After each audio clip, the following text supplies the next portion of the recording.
जय Hind to all defence aspirants. आज की इस वीडियो में हम ना ही तो कोई डिफेंस रिलेटेड अपडेट की बात करने वाले हैं और ना ही किसी इन्फॉर्मेशन की।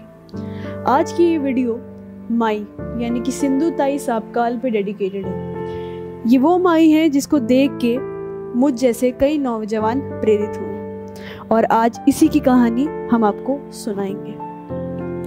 सिंधु ताई सापकाल, इनका विवाह 10 साल की उम्र में ही कर दिया गया था। 20 साल की उम्र में आते आते इनके 3 बच्चे और उनके पति रहते थे, जो कि काफ़ी करीब थे आर्थिक व्यवस्था से।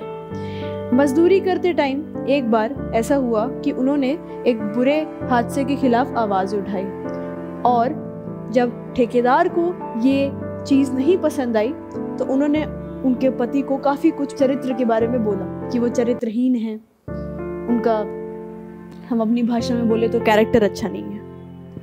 और उनके पति ने अब्यूजिव लैंग्वेज, इसका मतलब कि मारपीट करके जब वो 9 महीने की गर्भवती थी तो उनके पेट पर लात मार के उन्हें घर से बाहर निकाल दिया।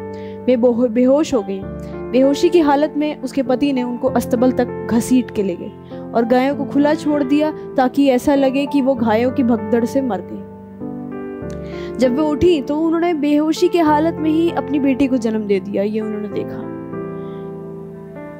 उस रात काफी कुछ हुआ। वो थोड़ी चूकी और कई बार मरने का सोचा उन्होंने, लेकिन कुछ थी बातें जो उनको प्रेरणा देती थी। वो गरीबों के साथ गरीबी की तरह भीख मांगती और रात शमशान में बिताती। उन्होंने शमशान में जले मुर्दे के ऊपर रोटियां पकाई हैं।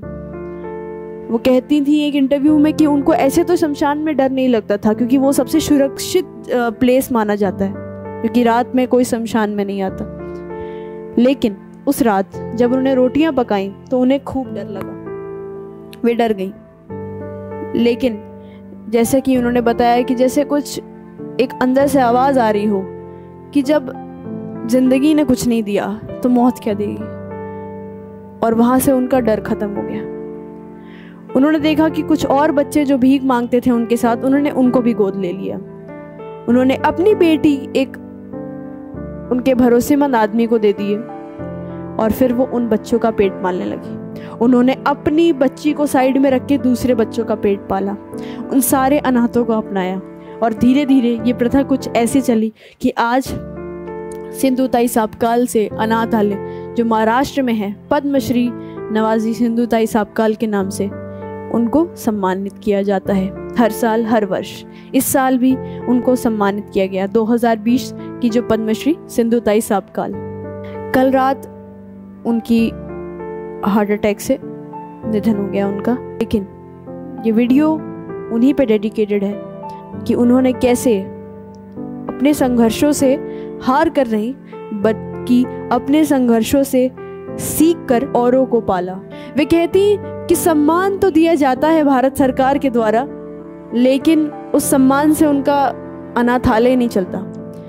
वे भाषण देती और राशन लाती। वे दिन रात भाषण देती, अलग अलग यूनिवर्सिटीज़ में, अलग अलग कॉलेजेस में, अलग अलग एग्जीबिशंस में, और उसी से उन्हें जो पैसे मिलते वो सारा अनाथालय पे लगाती। आज उनके कई बच्चे लॉयर, डॉक्टर, इंजीनियर्स हैं, लेकिन सिंधु ताई हैं। वे कहती कि अगर मांग कर खाने में मेरे बच्चों का पेट पल रहा है तो इसमें कोई बुराई नहीं है। मैं मांगूंगी और अपने बच्चों का पेट पलूंगी। ऐसी हिम्मतदार महिला को कैडेट पॉइंट डिफेंस एकेडमी का सलाम।